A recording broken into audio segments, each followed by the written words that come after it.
नमो हरिहंतां सिद्धां नमो आर्यां नमो वे सत्वसां ऐश्वर्यं शब्दोपासनाशं लाणं सत्वेश ब्रह्ममहोय नमो दुर्वारे रागदिवेदिवारुण्याय रतिविघ्नाथाय महावीराय सर्वारिष्टगुणासाय सर्वाभिष्टार्थदायिने सर्वलब्धिनिदानाय गौतम स्वामिने नमः। जय जय लोके श्री भगवानेन्द्र सूर्य नाम राजा नदतु नदतु वाद्यं तद्दिश्योदुन्दवीनां जपति तस्याख्यं सदा लोक तत्त्वादिसत्बोध प्रकाशकाय आत्मा मार्ग प्रदर्शकाय जयंत रत्नात्रदायकाय देवाय नमो जिनाय। एक बार सिकंदर पूरी दुनिया को जीतने निकला और पूरी दुनिया को जीतने के लिए वो जब निकलता रहा तो उनके साथ जो सलाहकार थे उनने बोला कि पूरी दुनिया जीत के लाओगे लेकिन आपके पास तो वो सब कुछ है ही, लेकिन आपके दरबार में एक चीज़ की कमी रहेगी, यदि एक चीज़ न लाई तो ये पूरी जो हम आज बात करते हैं वो हम किस चीज़ को एनकाउंटर यानी ख़त्म करना चाहते हैं। ख़त्म दो तरह से होती है, एक उसे आपकी नज़र से हटा दो तो, और एक उसे अपना बना दो तो। दो है, आपको परेशान नहीं करता उसका नाम एनकाउंटर, आपको परेशान करता है तो आप फंसे हो। तो यहाँ पर आज हमारी बात चलेगी मृत्यु से अधिक आगे क्या हो सकता है, क्या है मृत्यु, क्या है, किसकी मृत्यु है, कौन मरता है, कौन किसे मारता है। ये दो तीन बात हम सोच लेते हैं आज। तो यहाँ पर प्राथमिक भूमिका ये है कि उस सिकंदर को बोला कि आप यदि सब कुछ जीत के भी आओगे फिर भी आपका दरबार खाली रहेगा। हिंदुस्तान या पूरा एशिया या पूरा देश पूरी पृथ्वी के मालिक बनने के बाद भी आपका दरबार फीका रहेगा। तो कि बताइए क्या लेके आना है, तो कि एक चीज़ लेके आनी है। आप जा रहे हो वहाँ पर यूनान के अंदर संत है, गरिमापूर्ण जीवन है, प्रभावक है, अजायबी है, वो यदि आपके पास है तो समझ लो कि आपकी सब चीज़ और शानदार बन जाएगी। तो ठीक है, उसमें क्या फर्क पड़ रहा है, मैं राजा हूँ, कुछ भी खरीद सकता हूँ, लेके आ जाऊँगा। वो राजन दुनिया जीतने के लिए निकला और जब उनको पता चला कि हीरे जवाहरात तो सब जगह पर है, हीरे जवाहरात वो कॉमन है, उसको जीत के भी लाऊंगा तो कोई नया नहीं है, सिर्फ मात्रा बढ़ेगी, लेकिन कुछ नया क्या है। संत को ला के आना है और वो संत के साथ मेरा दरबार भी शोभायमान बन जाएगा। पूरी दुनिया जीतने चला और वहाँ पर जब संत मिले तो उनके सैनिकों ने उनको आदेश किया कि आपको हमारे साथ चलना है। संत के गलत फहमी में जी रहे हो। संत कभी किसी के गुलाम नहीं होते और न कोई किसी पर अधिकार वो जमा सकते, न उसके ऊपर वो जमा पाए। सैनिक जोर दबस्ती करने लगे, सैनिक ने जोर दबस्ती की। हम सिकंदर के सैनिक है, योद्धा है, सब कुछ हम कर सकते हैं, तलवार देखिए, उसकी धार देखिए। सत्य न बोले, कुछ फर्क नहीं पड़ता है, तो हमें देह से भिन्न कर सकते हो। ये गर्दन भी यहाँ जमीन पे गिर जाएगी ना, तो कल करता तो आज कर सो अभी। हमने जब संतत्व स्वीकार लिया ना, तभी हमें पता है कि हमारे लिए दुनिया का कोई मूल्य ही नहीं, और दुनिया इस शरीर से जुड़े हुए, इस शरीर को हमने मूल्यहीन माना, इसके लिए ही हमने संतत्व का स्वीकार कर दिया। यानी कि तेरी तलवार मेरी गर्दन पर कल चलती हो तो आज चले, मुझे उससे कोई लेना देना नहीं, तू मुझे गुलाम नहीं बना सकता, हरा नहीं सकता, क्योंकि हम हमारे प्रभु के आदेशों पे चलते हैं। हमें तुम्हारे इस हीरे जवाहरातों से कोई लेना देना नहीं, तुम्हारे पद प्रतिष्ठा से हमें कोई लेना देना नहीं। तो हमें यदि गिरा सकते हो तो गिरा दो, काट सकते हो तो काट दो, लेकिन ये संत कभी नहीं मरेगा, क्योंकि मृत्यु हमने तय करके जिए। मृत्यु हमारे साथ कुछ भी गलत व्यवहार नहीं कर सकती। हमने मान लिया है इस देह की मृत्यु होनी है, हमारे आत्मा की मृत्यु कभी नहीं होगी। इस देह को गिरना ही याद नहीं तो कल, तो हमें कोई फर्क नहीं पड़ने वाला है। वो तो परेशान हो गए सब।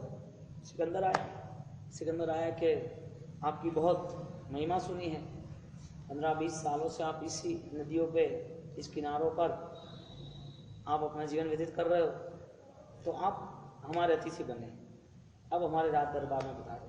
अब हमारे देश में आए, लोगों को ये खुशी रहेगी आप वहाँ पधारोगे तो, वो अजायब भी है। संत ने बोला कि संभव नहीं है, हमारी जीवन यात्रा हमने तय कर दी है।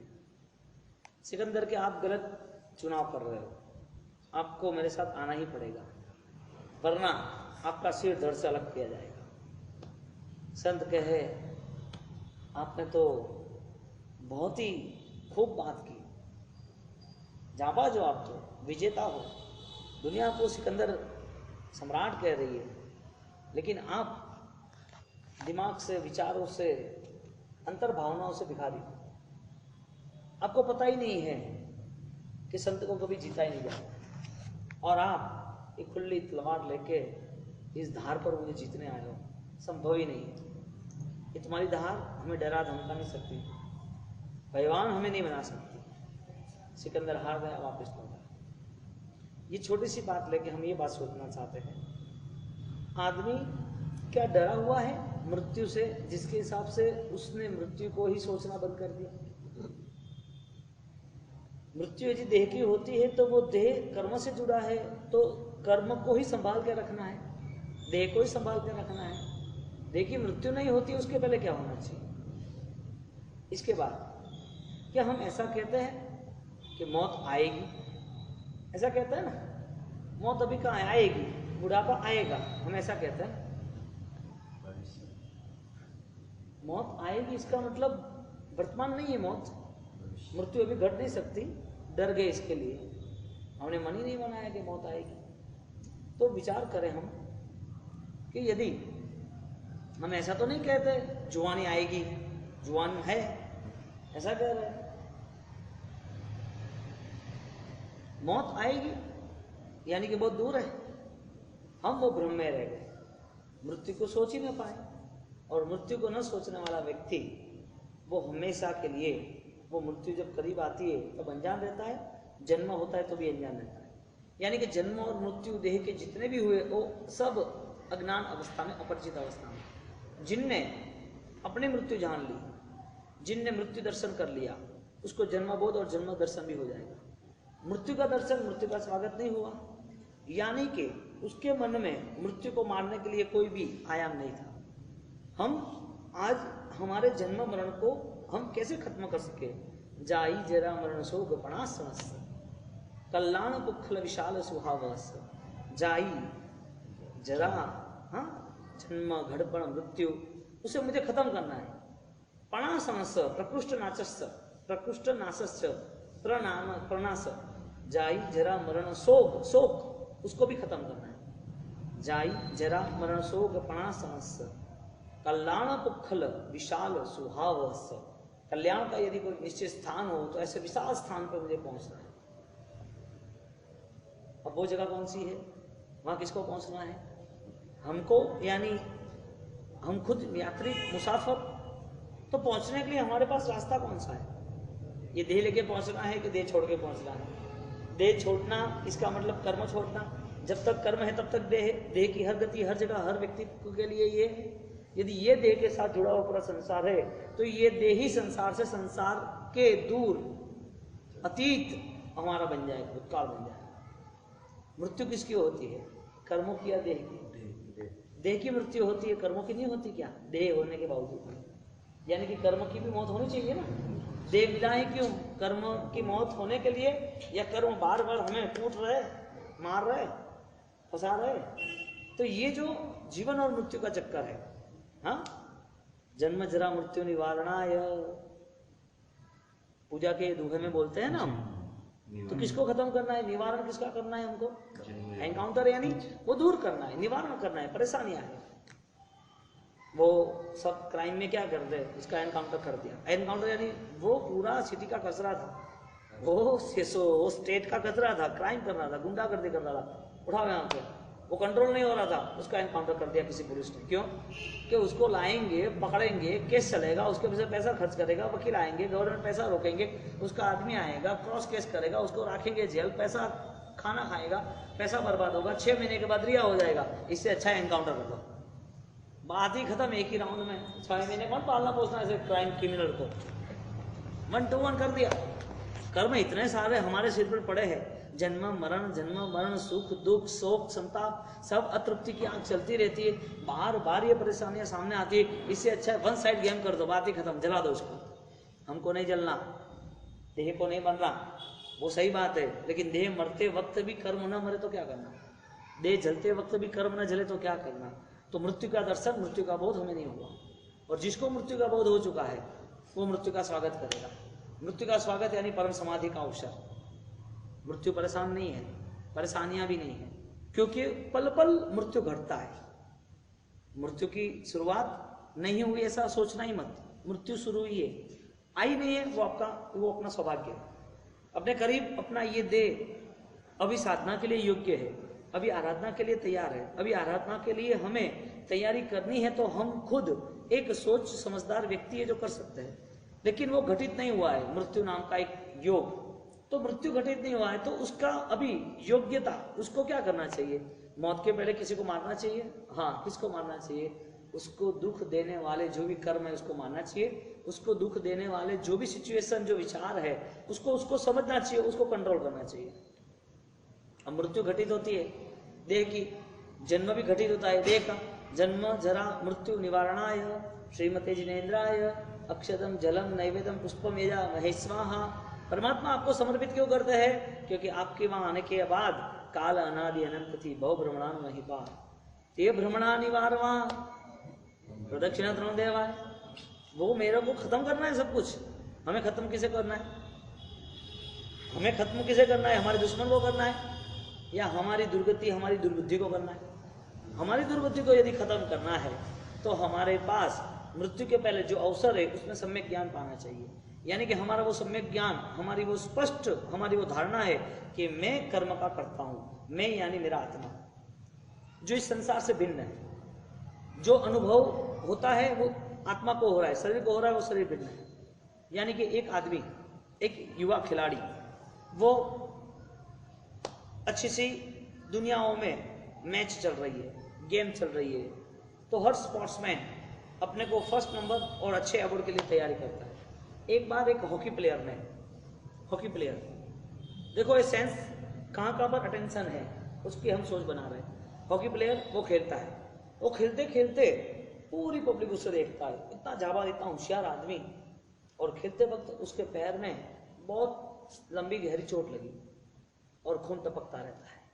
वो खेलता रहता है, टपकते खून की धार भी चली गई और खेलता रहा। लोगों देख भी रहे, उसके खिलाड़ी भी देख रहे, पब्लिक भी देख रही है, परेशान है। वो परेशान नहीं है, उसका अटेंशन जीत के करीब था। वो हॉकी उसको लगी, लेकिन वो हॉकी खेलते खेलते खेलते 2 घंटे बाद जीत में आ गया। 2 घंटे के बाद उसको किसी ने बोला, ये तुझे लगा? अरे मुझे लगा, क्या बात है? और वो दर्द महसूस होने लगा। देह को पीड़ा कब होती है? जब आपका मन वो मैसेंजर बनता है, आपका मन उसे पकड़ लेता है। संसार में व्यक्ति दुखी कब रहता है? जब मन पकड़ लेता है। व्यक्ति मृत्यु के समय परेशान क्यों होता है? मन ने पकड़ लिया, मुझे मरना नहीं है, मुझे दुखी नहीं होना है, मुझे छोड़ना नहीं। तू है कौन? तेरा जन्म किस वजह से? जन्म दर्शन था, मृत्यु दर्शन था। जन्म की पलों में हम अनजान रहे, हमें पता ही नहीं था कि हमारा जन्म हुआ। और जो भी ज्ञानी पुरुष हुए उनका जो जन्म हुआ वो सचेतन अवस्था में हुआ। जन्म सचेतन अवस्था में, जागृत अवस्था में, साक्षी भाव में हुआ। वो जन्म तो था देह का था, लेकिन आंतरिक शक्तियां थी वो उजागर थी। अंतर्भाव हरे भरे थे, आंतरिक ऊर्जाओं से वो पृथ्वी पर यहाँ पर अवतरण करते थे। इसकी वजह ये थी कि उसका जन्म पिछले मृत्यु के साथ जुड़ा हुआ था। यानी कि मृत्यु जो हुआ वो होश सबर, अवेयरनेस, जागृति के साथ हुआ।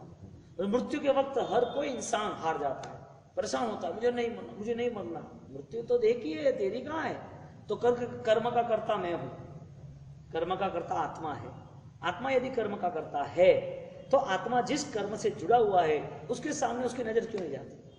जो कर्म से वो जुड़ रहा है उसके साथ उसका सुलन, उसका व्यवहार वो कैसे कर रहा है? जो कर्म उसके पास है ही, उस कर्म के साथ ये सब उसको करना ही चाहिए, तो उसे वो ध्यान क्यों नहीं आता है, वो स्पष्ट निरीक्षण क्यों नहीं कर सकता।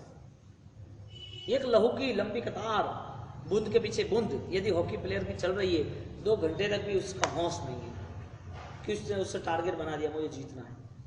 एक व्यक्ति यदि सोच रहा है कि कर्म का कर्ता मेरा आत्मा है, मेरे आत्मा ने अनंत काल तक ये कर्म का बंधन किया है, एक कर्म के बंधन के साथ सुख और दुख जुड़ा हुआ है, तो कर्म का कर्ता, कर्म को करने वाला यदि कोई है तो मेरा आत्मा इसके लिए है कि उस आत्मा के साथ विचार जुड़े थे, मन जुड़ा था, आगे जाके विचार मन नहीं जुड़ा था तो भी अज्ञान जुड़ा था। एक इंद्रिय को मन नहीं है, असन्नी एक इंद्रिय है ना, केंद्र को मन नहीं है, असन्नी है, मन नहीं है उसके पास, तो वो विचार भी नहीं है। विचार नहीं है तो कर्म कैसे बंधेगा, विचार नहीं है भगवान तो कर्म कैसे बंधेगा। हाँ, आत्मा कर्म मानता है नहीं मानता है। हमारा आज लास्ट टॉपिक है, आत्मा कर्म का करता है। हमारा ये 3rd स्टेशन यानी 9th नंबर का स्टेशन, 3rd वीक में आत्मा कर्म का करता है या नहीं है, बोलो मुझे वो जवाब दो। आत्मा कर्म का करता है तो किस वजह से? आत्मा और देह वो भिन्न है, मृत्यु के साथ वो भिन्न हो जाता है। तो आप कुछ भी कर रहे हो तो देह करता है या आत्मा करता है? आत्मा। देह का कर्तृत्व, देह क्रिया करने वाला, देह सब पोजीशन क्लियर करता है, देह सब प्रवृत्ति करता है, देह को सब ये मैसेज कौन दे रहा है कि ये करना चाहिए? आत्मा दे रहा है कि मन दे रहा है? आत्मा दे रहा है। तो क्या आत्मा एक गलत मैसेज दे रहा है? आत्मा गलत मैसेज दे रहा है कि तुझे ये पाप करना, इसको मारना, इसकी चोरी चपाटी करनी, ये दंगा फसाद करना है। उसके विचार गलत है, विचार से होता है। विचार किसकी वजह से? मन की वजह से। मैं आपको एक बताना चाहता हूं कि यदि आत्मा, मन और प्रवृत्ति, आत्मा, मन, विचार यानी प्रवृत्ति, तो आत्मा वो कुछ नहीं करता है। आत्मा कर्म का करता कब है? जब मन वो जुड़ गया तब। बाकी आत्मा तो सच्चा है, मन ने बेईमानी कर दी, धोखेबाजी कर दी। आत्मा तो निराकार था, सच्चा था, उसको सिद्ध स्वरूप ही था, स्वरूप दशा में स्थिर था, दर्शन ज्ञान चारित्र उसकी पहचान, मालिक की हकदार था वो। तो आत्मा यदि सच्चा है, आत्मा यदि शुद्ध है, निरंजन है, तो ये सब प्रॉब्लम किसने खड़ी की? परेशान क्यों हुआ? मन के कर्मों के वजह से। तो कर्म को किसने इन्विटेशन, कर्म आए क्यों? कर्म आए क्यों? ये खिड़की खोली तो कौन आ रहा है, बारिश आ रही है, आपने रॉन्ग साइड गाड़ी चलाई तो पेनल्टी हुई ना, आपने हेलमेट नहीं पहना तो आपको फंसन है, आपने गाड़ी में बेल्ट नहीं लगाया, आपकी गाड़ी में ब्लैक फिल्म लगा दी तो परेशान हुए ने, आपको पेनल्टी क्यों हुई? आपने गवर्नमेंट के लॉ को, आपने रूल्स रेगुलेशन को माना नहीं। अभी ये परिस्थिति यदि आपकी इस दुनियादारी में हो रही है तो उस कर्म का आना वजह क्या? वो प्रवृत्ति करने वाले की वजह। तो आपने जो प्रवृत्ति की, आपने जो सिग्नेचर की, उस सिग्नेचर के हिसाब से चेक फाइल हो गया बिना इनविटेशन। आप कुछ लिखते हो, अरे फोन में भी मैसेज कर लिखते हो तो जाता है सामने।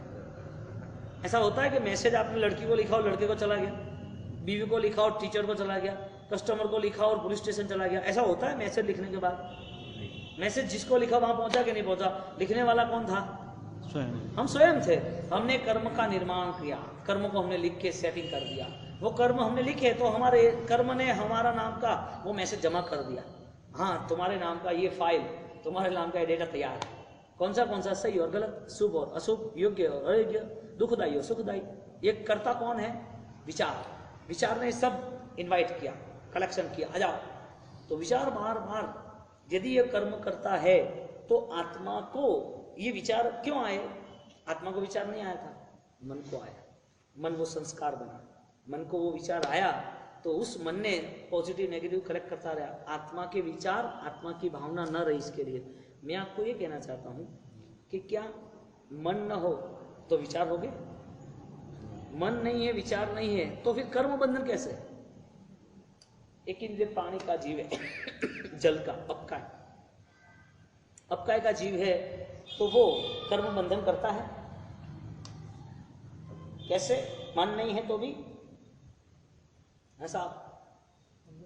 हाँ सरकार, मन नहीं है, विचार नहीं है तो कर्म बंधन कैसे? हमें हमारे यहाँ बात क्या है? आत्मा कर्म का करता है, ये फाइनल मैटर हमारी चल रही है। आत्मा कर्म का करता है तो फिर एक इंद्रिय जीव को, पृथ्वी का, अपकाय, तेव का, वो जीव है हाँ या ना?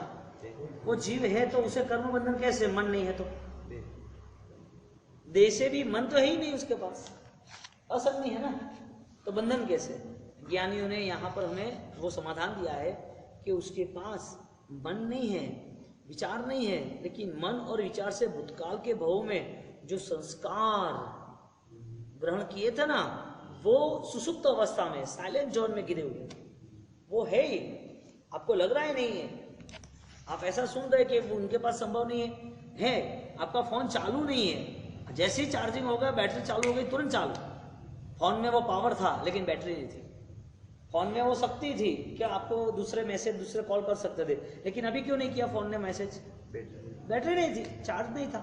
ऐसे वो एक इंद्रिय वाला जीव पहले पंचेंद्रिय था, यह तो पहले मन वाला था, तब सब स्टोरेज करके बैठा था। इसके हिसाब से सबसे बड़ा पाप अज्ञान,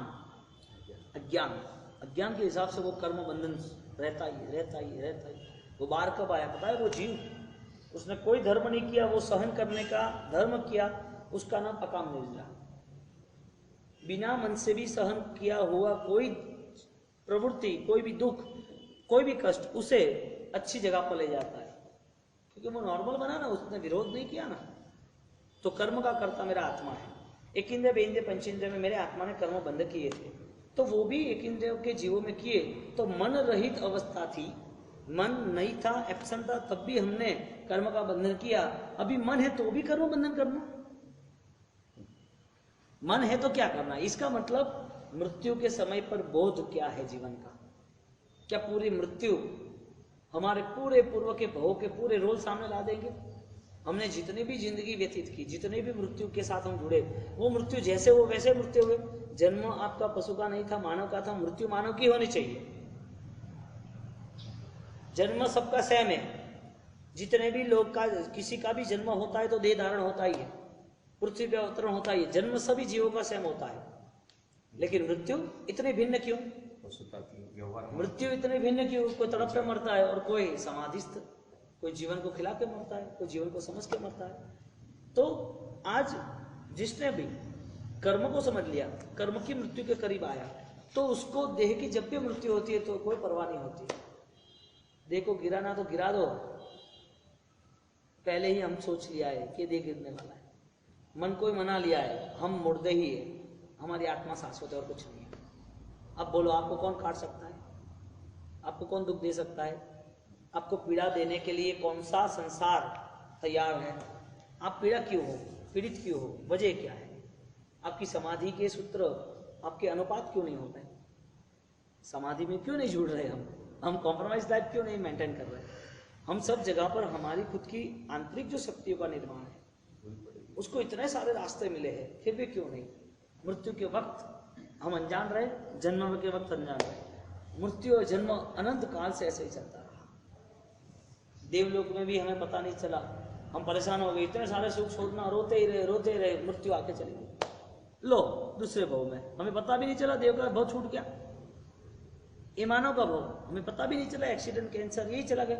हम सभान दशा में, जागरूक दशा में, होशपूर्ण हम देख सकते थे कि एक खिलाड़ी वो खेल रहा है लेकिन दर्द का महसूस नहीं कर रहा है, एक साधक उसे शरीर में दर्द आ रहे लेकिन वो ज्ञान दशा से वो दूर चला गया कि ये घटना देह की है, मेरी नहीं है, मैं देह से भिन्न हूं। कर्म का कर्ता आत्मा था तो कर्म को मारण करने वाला ही आत्मा था, कर्म को दूर करने वाला भी आत्मा था, कर्म से मुक्त होने वाला भी आत्मा था। कर्म ने तय नहीं किया था कि मैं आ रहा हूं, मैं जा रहा हूं, हम तय करेंगे तो होगा। तो हमारे पास भविष्य का निर्माण, यदि हम कुछ आगे बढ़ना चाहते धर्म के नाम पर, मानवता के नाम पर, यदि सच्चाइयों के नाम पर, तो हम कर्म के साथ इतने जुड़े क्यों? कर्म पराये हैं, कर्म दुखदायी, उसे दूर करने की कोशिश क्यों नहीं कर रहे? तो कर्म को दूर करने का सबसे श्रेष्ठ कोई रास्ता हो तो आत्मचिंतन का, आत्मचिंतन का। ये जितना भी है वो विस्मरण वाला है, इसके लिए मुझे उसको विसर्जित करना है, ये नाशवंत है, इसके लिए उससे मुझे दूर ही रहना है। ये मैं रह रहा हूं, मुझे कार्य करने, संसार है, करना पड़ता है, लेकिन क्या मृत्यु करीब आती है तो ये सब छूटना है तो मेरा कुछ आत्मा का रह जाता है, मानव जीवन का कुछ कार्य मैं वंचित रहकर ये जिंदगी खत्म करता हूँ। ये जिंदगी के पहले यानी कि मृत्यु के पहले यदि कुछ रह रहा है, कुछ वंचित है, तो उसे करने की कोशिश करो। आत्म ध्यान में लीन होने की कोशिश करो। संसार को समझ के उससे दूर होने की कोशिश करो। संसार को समझने के साथ मेरे जो भी बिहेवियर, मेरा जो भी कार्य है, उसमें कोई ना कोई कर्म का बंधन हो रहा है। अभी वो कर्म का बंधन रिजल्ट नहीं दे रहा है, लेकिन देगा, वो बात सच है। दवाई ली तो तुरंत रिजल्ट मिलता है, 6 घंटे 8 घंटे लगता है ना। भोजन खाया तो 6 घंटे 8 घंटे पचने में लगता है। किसी को माल भी दिया ना और तुरंत भी पैसा देता है तो 1 घंटा गिनने में रहता है। बिजनेस करने वाला किसी को माल देता है तो 1 घंटा पैसा गिनने में जाता है। अरे शायद उसने अभी पैसे नहीं दिए तो 2 महीने के बाद तो आएंगे ना। कोई भी चीज में कोई भी समय और अवसर, उसकी कोई ना कोई परिस्थिति, समय तो लगता ही है। कर्म आज के आज ही खत्म हो जाएंगे, समय लगेगा। तो तुम सोचोगे मुझे दुख नहीं चाहिए, अभी से तैयारी करो ना। मुझे प्रतिकूलता नहीं चाहिए, अभी से तैयारी करो। लेकिन तुम्हारा मन वो तैयार नहीं हो रहा है। तुम्हारा मन एक ही तैयार हुआ है, तेरी जिंदगी है, मुझे संसार में इतने 2 3 4 काम करने हैं, वो निपटा लेंगे, बात खत्म। इससे आगे कोई सोच ही नहीं। यदि ये सोच भी हमारे आत्मा के लिए और हमारे जीवन के लिए यदि सुखदायक नहीं है, तो ऐसी सोच का भी काम क्या।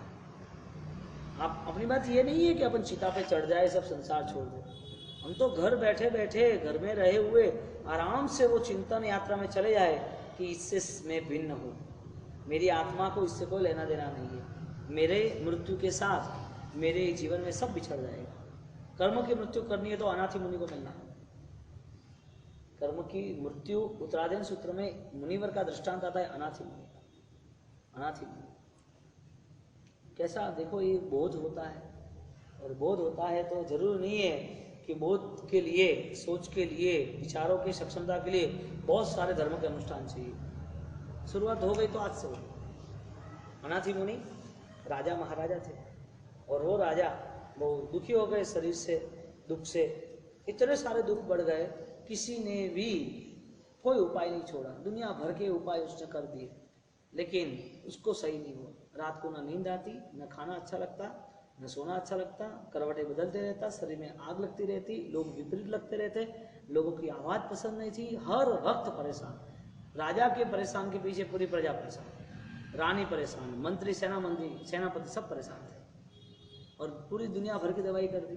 दवाई करने के नाते एक रोग उसको जग गया जीवन में, विपरीत अवस्था का, शरीर में पूरा विपरीत। शीतल चंदन लगाए तो आग लगे, और गर्म जल लगाए तो अच्छा लगे, गर्म तेल लगाए तो। उसके शरीर में आग लग रही थी, वो मेरे शरीर में आग लग रही है। अब आग लग रही है, चंदन लगाया, अरे नहीं चंदन तो जल रहा है, अभी गर्म तेल तो लगाया नहीं जाता, शरीर खत्म हो जाएगा। अब रोग को कंट्रोल कैसे करना, तो रोग को कंट्रोल के लिए उसको समझाया, कुछ दूसरी बात बताई। अब उनको मालिश हो रही है औषधियों की, और उनकी रानी वहाँ बैठी है, और उनके हाथ में रहे सौभाग्य की जो चूड़ियाँ है वो खन खन कर रही है। राजा ने निकाल दो, ये कुछ मतलब नहीं, मेरा सिर फटा जा रहा है ये आवाज़ों से। रानियाँ कहे सौभाग्य की है, एक तो रखे, ठीक है। मालिश हो रही है औषधियों से, एक ही कंगन, उसमें आवाज नहीं आई। वो देखता ही रहा, एक कंगन में आवाज नहीं है, इसका मतलब एक रहने में शांति। कंगन से बोध हो गया, बोध के लिए बहुत लंबे अरसे लंबी चीज की जरूरत नहीं पड़ी, वो भी दुख की गहराई तक आया तब बोध परिपूर्ण हुआ। दुख करीब आया तो पता चला कि सच क्या है। दुख से छुटकारा नहीं हुआ, इसके लिए उसने रास्ता ढूंढा धर्म का। परिस्थिति बिगड़ गई, उसने सोच लिया कि यदि मुझे सही होगा तो मैं संसार छोड़ के अकेला होगा, और यही हुआ। कितने दिनों से नींद नहीं आई थी और सो गया, सुबह हुई, जग गया, अनुकूलता सब अच्छा, रोग चला गया, और रोग जैसे चला गया ऐसे उनने राजपाट छोड़ दिया। सोच का एक बल कैसा है, पूरे कर्म ट्रांसफर कर देते हैं। दुख इतने दिनों तक चला, वो दुख मन ने भावना अच्छी की तो पूरे दुख ट्रांसफर हो गए, चेंज हो गए। जितनी निर्जरा तप से नहीं होती, उससे ज्यादा निर्जरा ज्ञान से विचारों से होती है। जितने कर्म आपको जो परेशान दुख देने वाले थे, वो दुख देने वाले तप से जो निर्जरित नहीं होते, वो ज्ञान से निर्जरित होते। ज्ञानम नहीं परम तपः, ज्ञान जैसा परम तप कोई भी नहीं। और यहाँ पर अनाथी राजा वो निकल गए। बच्चों ने, रानियों ने, राजकुमारों के साथ सेनापति, उन सब ने उसके पैर पकड़ लिए। आप कहाँ जा रहे हो? आपके बिना हमारा क्या, राजपाट का क्या, हमारे सौभाग्य का क्या, कौन संभालेगा? अनाथी मुनि ने बोल दिया, मैं ही नहीं होता तो ये दुनिया का क्या, मुझे निकलना है, मैं ये नहीं रुकूंगा, मुझे अभी कुछ किसी का भी कोई काम नहीं। आत्मा जग गया। बोध के लिए कितने रास्ते चाहिए इंसान को? बोध पाने के लिए किन किन निमित्तों की जरूरत है, आवश्यकता है? जिन जीवों का आंतरिक विचार इतना कमजोर और इतना पापयुक्त होता है, इसे चेंज आना कठिन है, बहुत कठिन है, चैन नहीं ला सकते।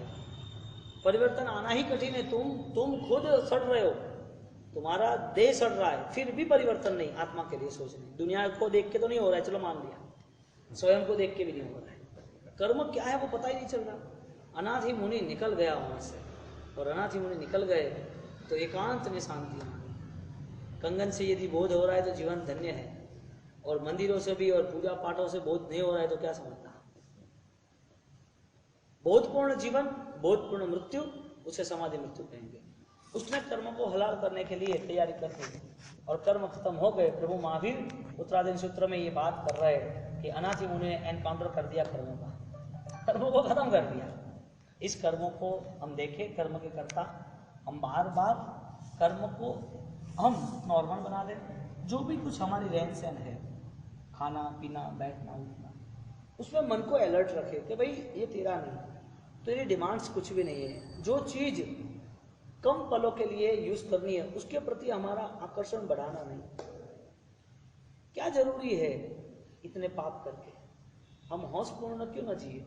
ये हमारे लिए जरूरी नहीं है। हमारे गुरु भगवान, हमारे परमात्मा, उनका जीवन धन्य है। मुझे कोई दूसरा बोध नहीं चाहिए। जीवन देखता हूँ, खुश हो जाता हूँ। इतना जीवन, जो कोई चीज इकट्ठी नहीं है, जो चीजों का परिग्रह नहीं है, फिर भी इतनी खुशियां, कष्ट में रहते फिर भी इतना आनंद।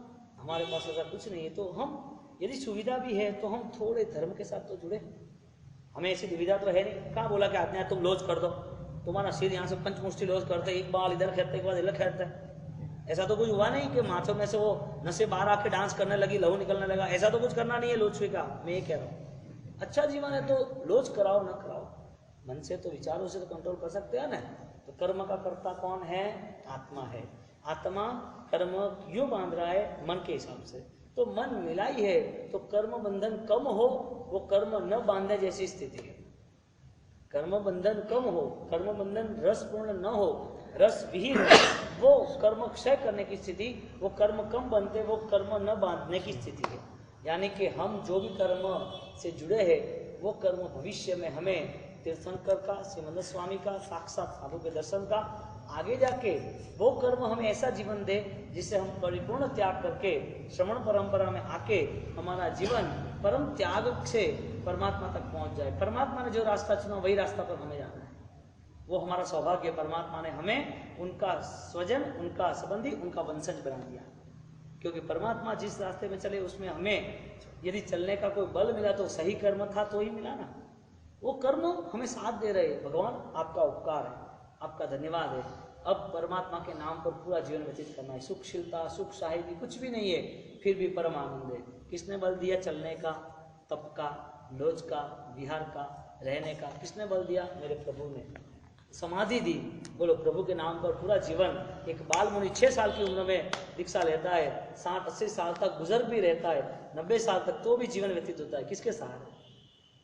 मेरा आत्मा कर्म के बंधन से मुक्त होना चाहता है। बस यही भावना उसे परम बल देती है, और यही भावना से वो परमात्मा के करीब होता है। हम भी वही भावना करें। विद्या के इच्छा में दुष्कर्म शरम मंगल मंगलम सर्वग्राम धाम सर्वग्राम जैनम शाश्वतम।